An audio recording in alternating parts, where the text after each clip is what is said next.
Welcome to the Learning Can't Wait podcast, a Full Mind production. At Full Mind, our vision is to ensure every child has access to an exceptional education. Each episode, we will be joined by pathfinders within and around the education space who are bringing about transformational change on behalf of deserving students. I am your host, Hayley Spira-Bauer. Welcome back, everybody. We are continuing our rural education mini-series of the Learning Can't Wait podcast here in season 5. And I'm so fortunate to be able to steal some time from two incredible superintendents. We have Conrad Cantu from the Superintendent of Freer ISD. Welcome, Conrad. Thank you for having me. It's a pleasure to have you. And we have Mike Barrera, the Superintendent of Premont Independent School District. Welcome, Mike. Hey, it's good to be here. Thank you. I'm so glad to have you both. And I thank Michael Gonzalez from The Zone for introducing me to you two. I know we're going to spend a lot of time talking about The Zone today, but before we do that, I'd love to know how each of you came to be the personal and professional version of yourself. Conrad, I'll start with you. A little brief bio on how you got into the seat you're in today and doing the work you're doing. Okay, so I've been in education a little over 20 years. Started off as a teacher coach, actually in Freer ISD. After that, I moved on to Laredo, and still teaching and coaching. And then I started administrative work there for a couple of years.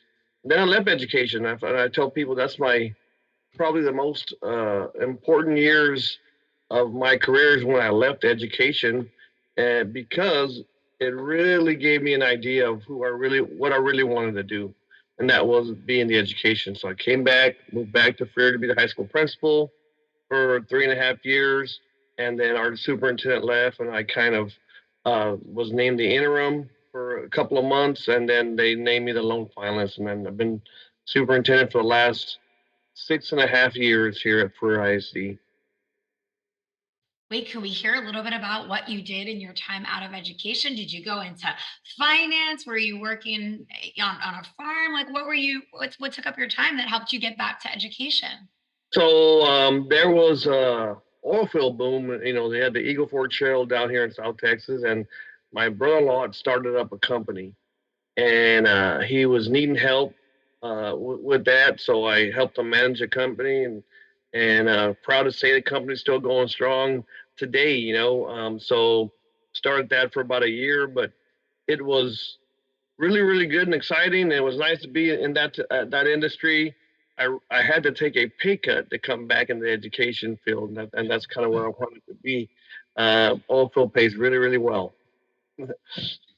Wow. I feel like we could spend considerable time talking about that pay cut, not to make you feel badly about the decision you made. It sounds like you're happy with it, but it speaks volumes to the profession at large. So I'm gonna pin that for a second.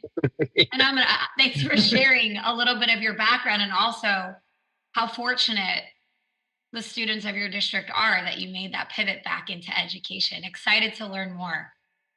Mike, how about you? How did you come to be the professional and personal version of yourself?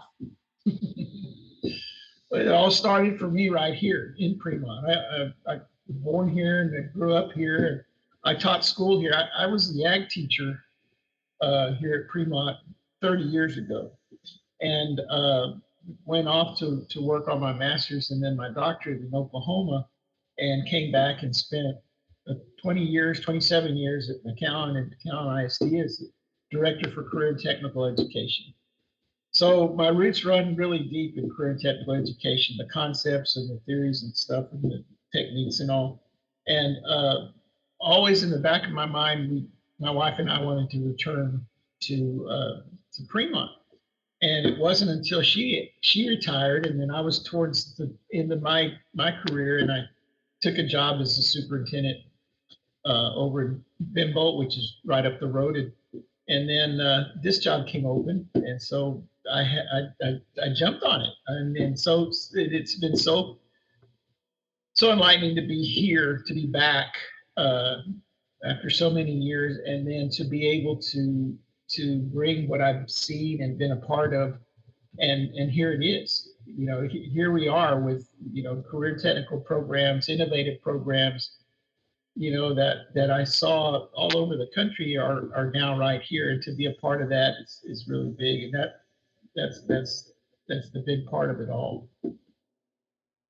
Mike, for you to have such a storied career and all centered really around one district, I imagine you've seen a lot of change. I'll start with you now. Like, tell me, what change have you seen? And it's been 30 years, you said, since you were an ag teacher in Fremont. Yeah, I taught school right across the street from this superintendent's office, so they always had an eye on me. See, but back in the day, it was pretty straightforward. We had 3 levels of ag, and we taught ag mechanics, a little shop welding, and that kind of stuff, and all science classes, plant science and soil science.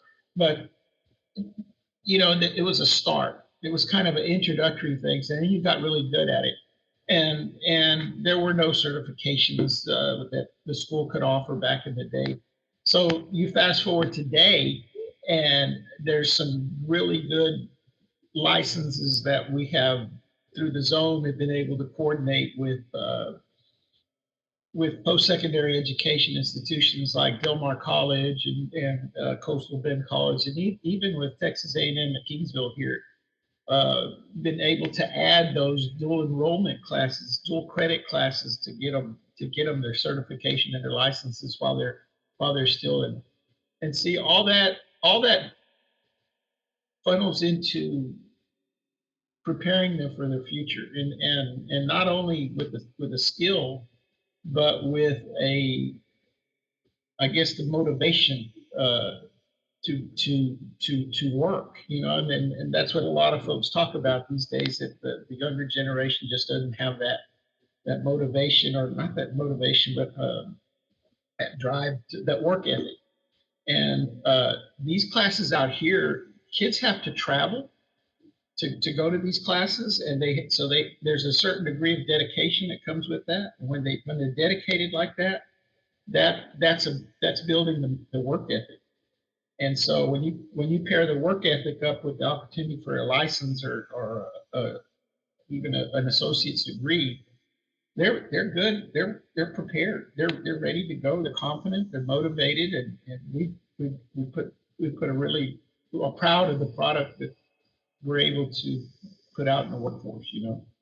It sounds like, if I could just distill what you've shared here to one word, which is not to undermine how important what you shared was, but it sounds like there's just a lot more opportunity today for students than there was 30 years ago.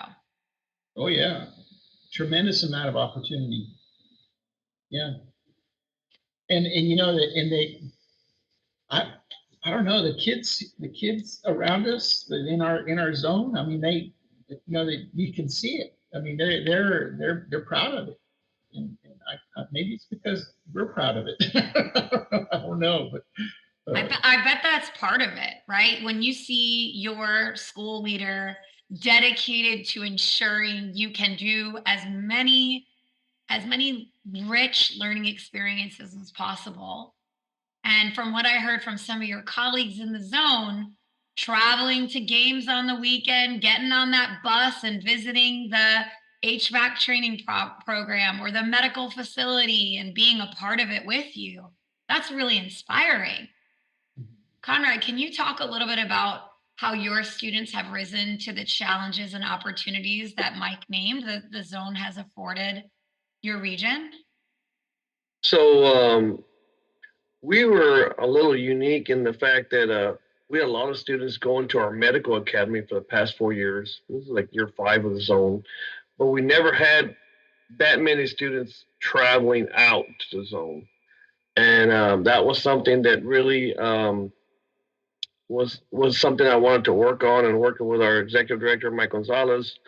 I just told him I want our kids to be more involved. There's too many good opportunities out there in our zone that our kids are not taking advantage of. So this year we have 30 kids going out to Foul and Furious. That's a pretty significant number when you only have 200 students, 189 students in your high school. And so I was really excited about that because now our kids are participating in the welding program. Our kids are going to Grow Your Own. Our kids are going to the electrical program. So that has been for me a big win because in the creation of the zone, we've created all these great opportunities, but on the other two school districts, they were taking advantage of it, but we weren't. And it would upset me every time I went on a tour we have all these groups coming in to visit the zone, and we go on these tours to Premont and Furious, and I tell Mike, like, this, it upsets me every time because our kids aren't in these classrooms, right? And so that's something we just made a conscious effort of promoting and letting them out, exposing them to those situations. And I'm happy to say that over the summer, I bought a 15 passenger bus to go to the zone because we only had about 8 kids. And they called and told me, and said, Mr. Cantu, the bus is not big enough. We got 30 kids. And I said, well, that's in my mind, a great problem to have. So now we have a big bus going to the zone. So I'm really excited about that. Wow, it sounds like your jealousy really served your kids well there, Mike Conrad. Yeah. I love that. I mean, yeah, we have some great programs in the zone, and we just need to take advantage of those. So let's come back here for a second, Conrad. At the top of the call, you told us you took a break from education, but you found your way back. However, in doing so, there was a salary pay cut that you had to take. Talk to me about some of the challenges and or ways what you know to be rural America handles teacher salary and leader salary. How are you thinking about that in Freer? Yeah, that's a huge problem for us. Our teachers come into the field and they could easily go make more money doing something else. We're fortunate in the state of Texas that we have what we call a teacher incentive allotment, and teachers that are doing exceptionally well and they get their kids to grow and then they do well in their evaluations. They get an allotment up to potentially over $20,000. So we now have some teachers that are making, well over $90,000, which I think is is great for a teacher. They deserve every bit of that and more. And so that's been good for our, I guess, rural education. And the way that works is you have these tiers of allotments, and the higher the higher the school is in the rural setting and economically disadvantaged, the more your allotment goes up, right? And so we're in tier 5, I believe. So is Premont, so we're in the top tier. And so when our teachers get designated, they receive a pretty substantial paycheck, and for us is in July. And so that's been good. I feel like as a state, we have to continue to strive to improve our salaries for our teachers. We want teachers that are best and brightest going into the education field. We need to compensate that like we do, right? And I tell this story all the time. I've been I've been a high school principal, been a high school teacher. I've attended 20 plus graduations as being a high school educator. Out of those 20 plus graduations, I've had one valedictorian in their speech say that they're going to be an educator. We got to change that, right? And I think that the reason for that is there's really not economically. It's tough, right? And so that particular valedictorian, his both parents were actually worked in my department, were teachers and excellent teachers in their own right? And so he knew what he was getting into, but I think we have to continue to try to move the needle there and improve salaries for our educators. You bring up a really fantastic point here, both about general sentiment to become an educator. And I want to get to that in just a second, but I want to hear from you, Mike, also. The financial incentives provided by the state sound like they're a huge addition. What else do you find to be successful in retaining talent in your district? I didn't catch the. No problem. What else do you do at Premont to retain teachers? Like, how do you keep them? Let's say they are not overwhelmed by the salary, but they are staying anyway. What other things do you think encourages teachers to stay in your district?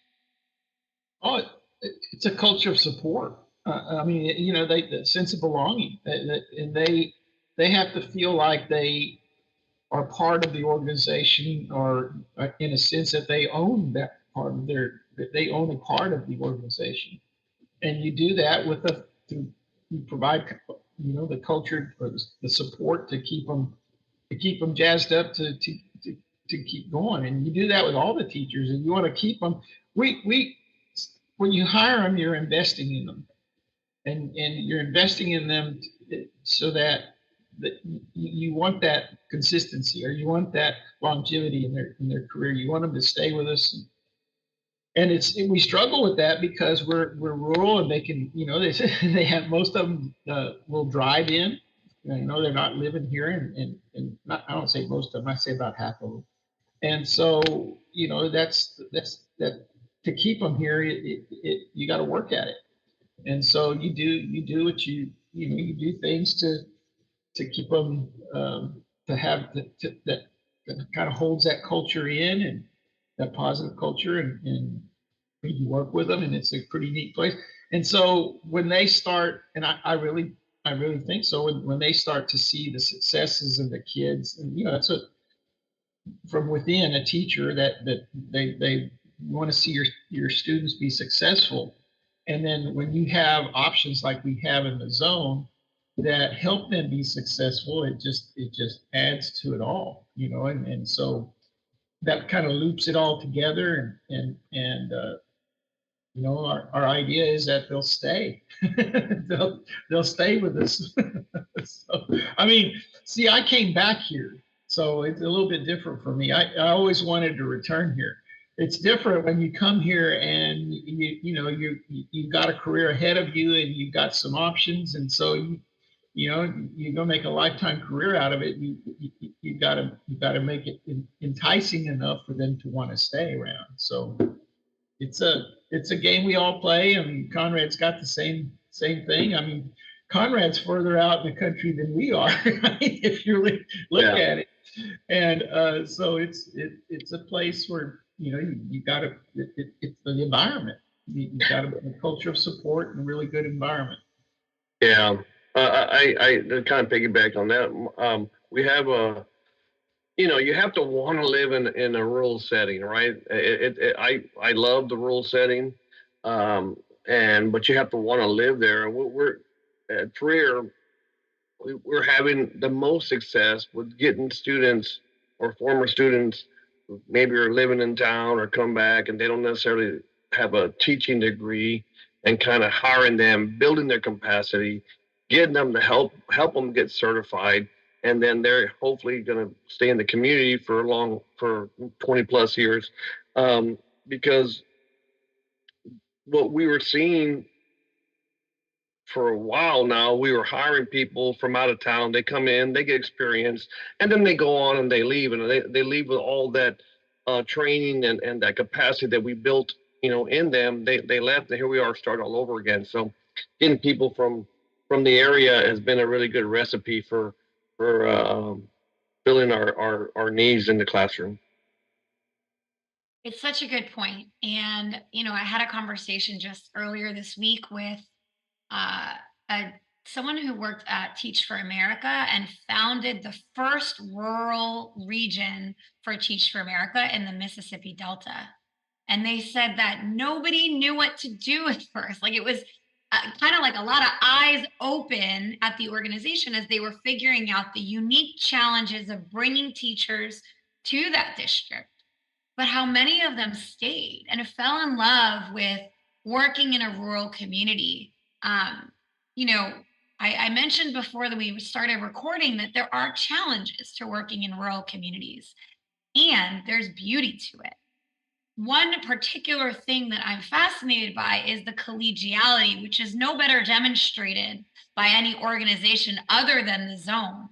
And it is really cool to hear about how Mike shared that teachers are motivated by their students' engagement in the different programs that you offer and that students can attend.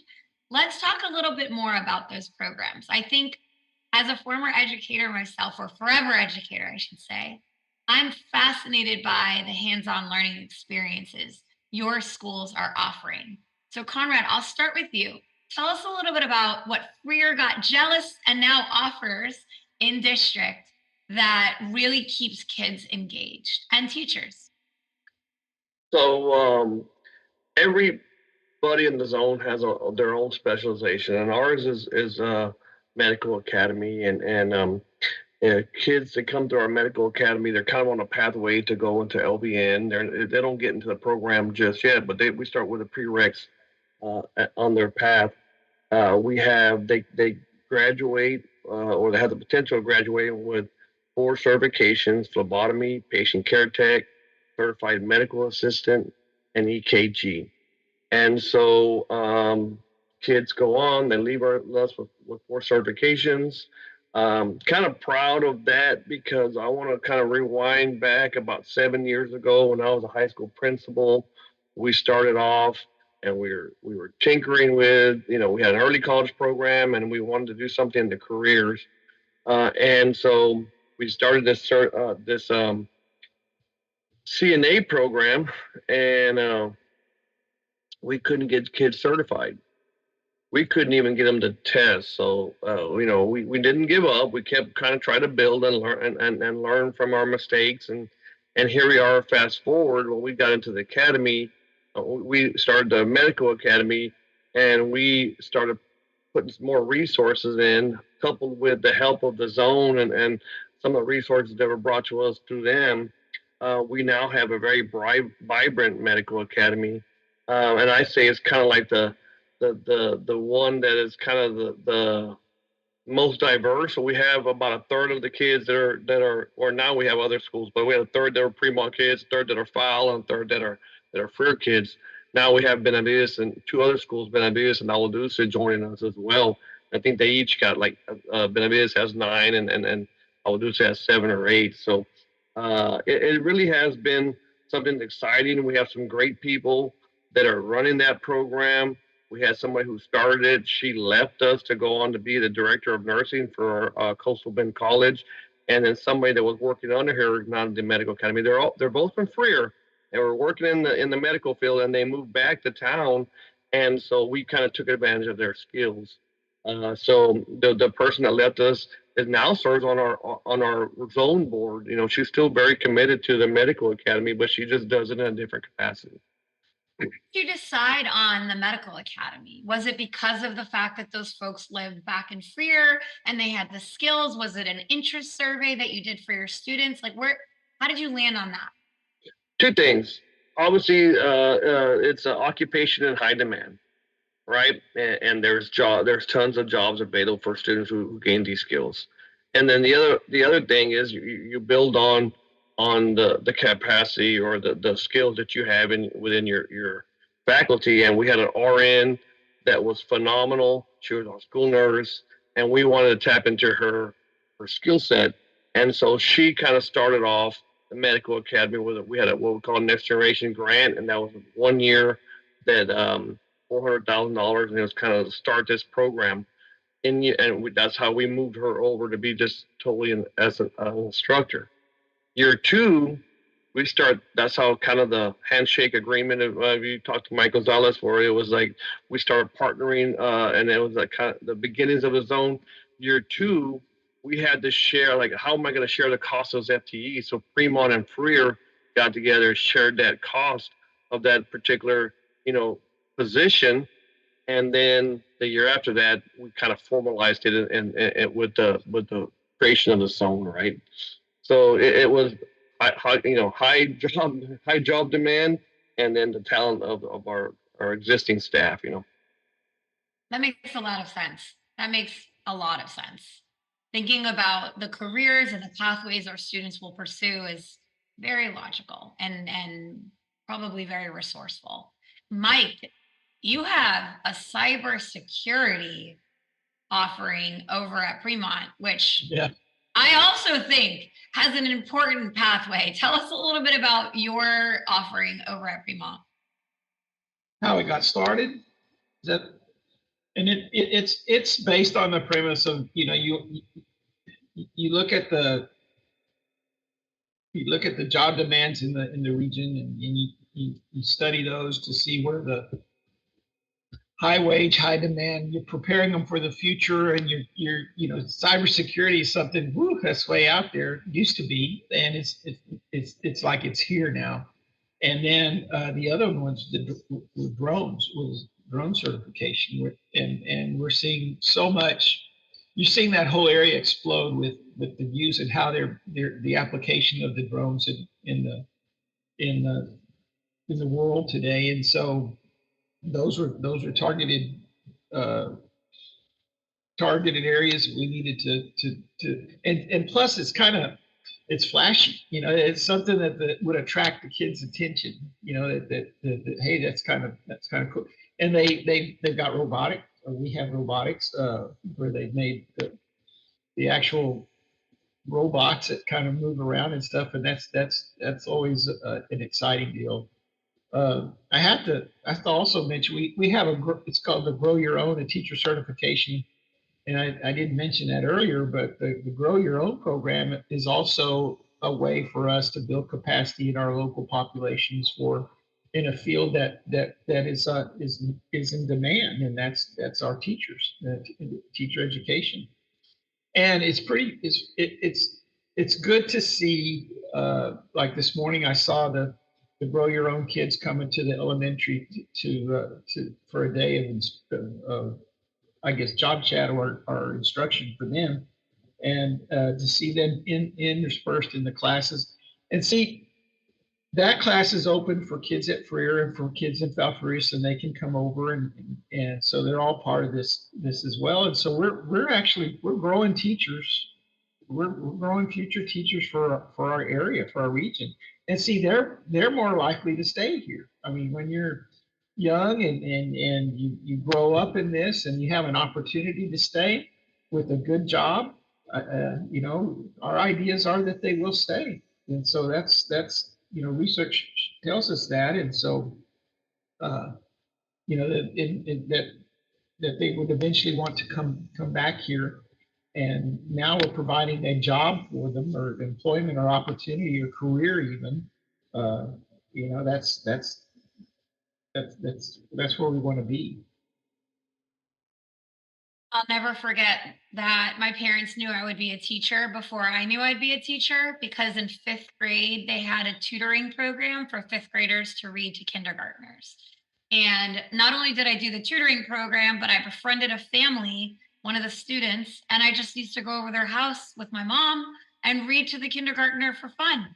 And I just found such a passion that I never knew I had previously, because I had been given the opportunity to work with a little child who, couldn't read and was disengaged. And the kid and I bonded, and we became so close that he came to my 5th grade graduation. Like, it created a spark in me. And so I love the idea of Grow Your Own for your students. That spark, you're right. Research tells us it's true. And anecdotally, that was true for me. Who knows where I'd be today? Paid off. Paid off.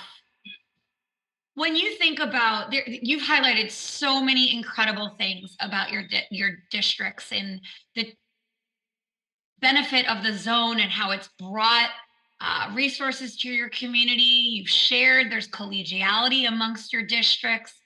What are some things on the horizon that are pain points for you that you look at and know you have to tackle? So challenges ahead of you that you're thinking about right now. Mike, we'll start with you on this one. Well, see, the concept of career and technical education is we're creating a pipeline of a trained workforce to fulfill jobs, high wage, high demand jobs.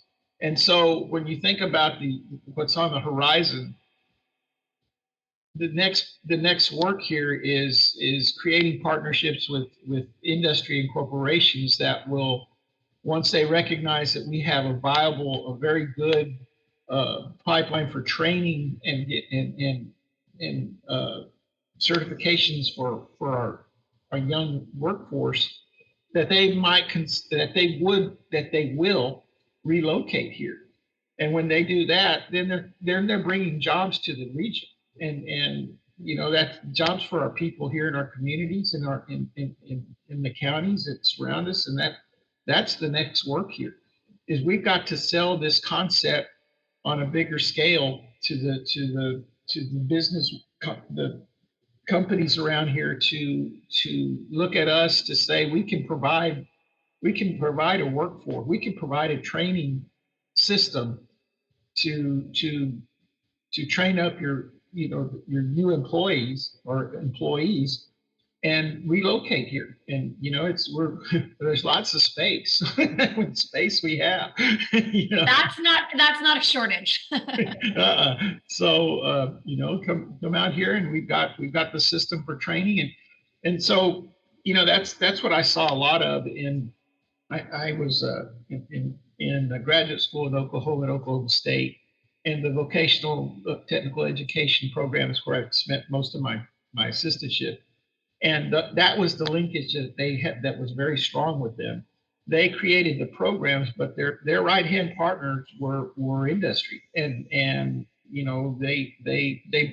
enticed those companies to come out to rural America, and they set up shop there, and there was a place that created a lot of jobs for a lot of in the areas that were traditionally economically depressed, and it's a win. It's a win for everyone. So we're sitting at the gate right now. We've got a very good system that's going here. We have great collaboration with our partners in the surrounding counties and districts as well.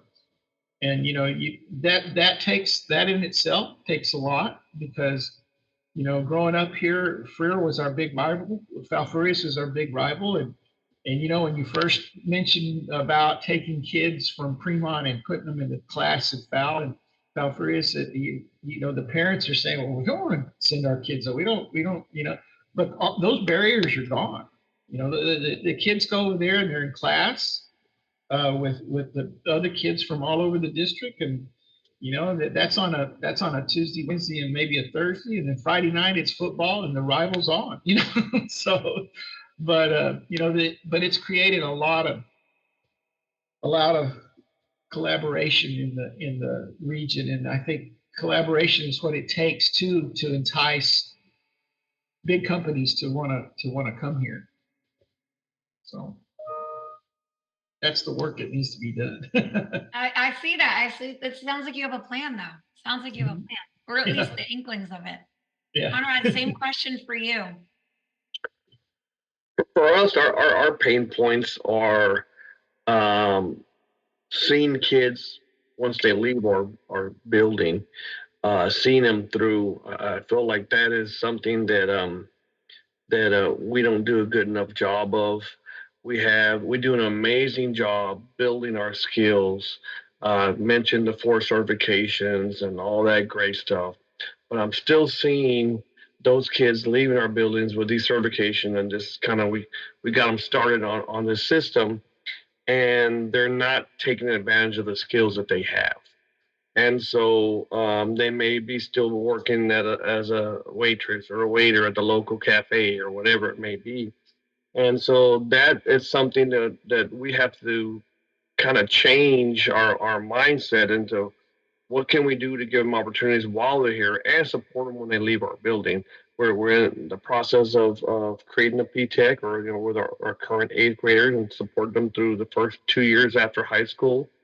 But the biggest thing that we are working on, and we're going to be implementing this summer, and it already started with our former students, is work-based learning opportunities. And I feel like we can get our kids, who I feel are, I'm kind of biased, have very good skills and they're very well prepared, and we get them in front of the employers and they can show off their skills. That's going to lead to a job. I was sitting at the cafe the other day, and a young lady walks up, and we had made this connection with a education to employment, an organization that said we have this grant and we're going to put you in like a job shadowing, and this was specifically for kids that were year 1 and 2 out of high school. We gathered up a few kids, and we had a meeting, and that was a couple months ago. Put them together, and made the connections, and then and I was real excited about it, but I didn't hear anything after that. And the young lady comes, said, "Ms. Cantu, started my second day of internship today at the hospital, and her vacations, but she was working at the diner." And I said, "Man, that's great. And is that something that you'd like to do?" She's like, "Yes, sir. I liked it. I drew blood all day long. I ran an EKG. I didn't just job shadow. They were having me work." And so I said, "You keep doing a good job and impress them, and it's going to turn into some employment. But I'd like to recreate that both while they're at school and then continue on to high school. Because I think that's the connection that we got to be for those kids, because kids still have barriers. We got 80% of our kids are economically disadvantaged. They still have the barriers of transportation. They still have the barriers of just leaving Freer in general, or having to commute for that matter. And so we're going to have to do our best to try to eliminate those barriers so they can take advantage of those skills." I think you're both thinking about the long term and the long game. And I think it sounds like a lot of your short game is working really well. So it makes a lot of sense to me that you're turning toward the future and your long game. Absolutely. Yeah. Yeah. All right. I have one final question for you both. What advice would you give a rural teacher who is starting their career today? Conrad, I'll start with you. I would give my advice to any educator starting their career, especially in a rural setting, is don't forget why you entered the profession. We have to keep the main, I guess, focus in the forefront, and that is that of the student, right? We have to do what's best for student. As an educator, you have 20 plus, 20 kids, 15 kids, however many kids you have in your classroom, you need to do what's right for them and do your best for them. Education is a very rewarding career. I obviously went in a different direction, but this is where I wanted to be. And, when you have that passion to be an educator, that shines through, and it becomes very, very fulfilling.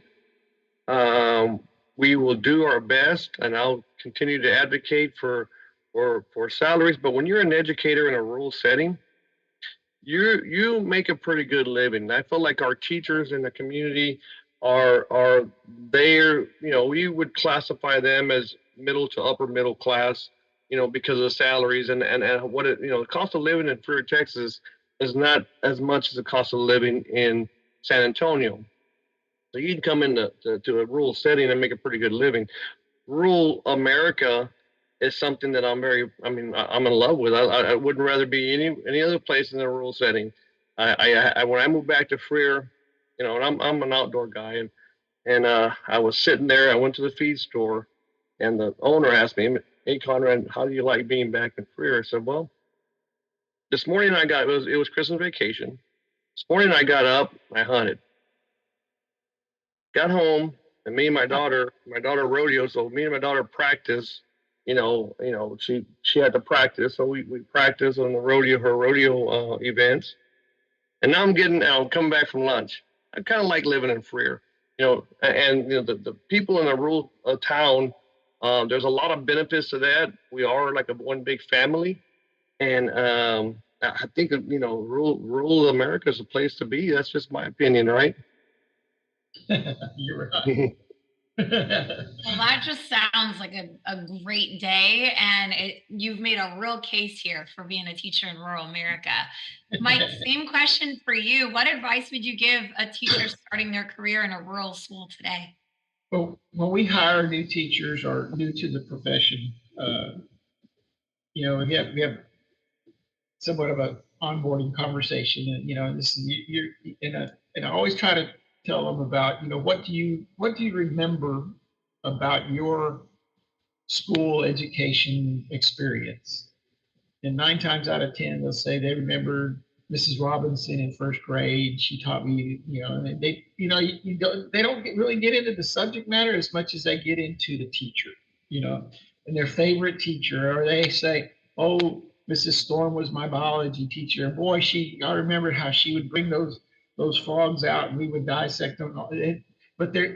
And so I jump off of that and I tell them, now remember, when you're in a classroom, what they're going to remember most is they're going to remember more about is you and the subject matter and all that. They're going to load into their education box, and they're going to move on and everything, but they're going to remember what you did as a teacher. So always keep that in mind. Always keep that they're sponges, and they're going to remember. And I'll tell them about the teachers that I mentor or mentor with me, and so that's really the important part of that. And then off of that comes you have to like living in the country, and off of what Conrad said, he gets to hunt in the morning. I live out in the country too. I can sit on the back porch and I can watch the cows come in for water before I go, and you kind of check on them, and in the afternoons and the weekends we've got our cows to look at and take care of and stuff, and our cats and dogs along with all that. And it comes with it's a way of life, and so that's got a lot, you mix all that together, and then, you're not going to, I said, you're not going to make a lot of money. I said, but if you plan it right, you'll retire and you'll be fine. And I said, and always give them that financial advice about start to put some money away now. And so but you teach for 30 years and then you'll have a retirement pension, but it's not going to be the full. So you want to think about how you would fill that with some investments and that kind of stuff. And I said, start now while you can, and it'll pay off. I said, when you've been at it for 30 years, like I have, you finally see and so I said, it'll happen. And so, get your game plan together. Don't always remember that the kids, the kids will remember you for what you do for them. And if your heart's in it, you'll be fine, and you'll be able to enjoy the countryside as well. And so, sign here so we can get put you to work. Keep going. Oh, well, Mike and Conrad, you have painted such an awesome picture of what it's like to be a teacher and a student and a leader in rural America. Thank you both so much for joining the podcast today. Thank you for having us. I appreciate the opportunity.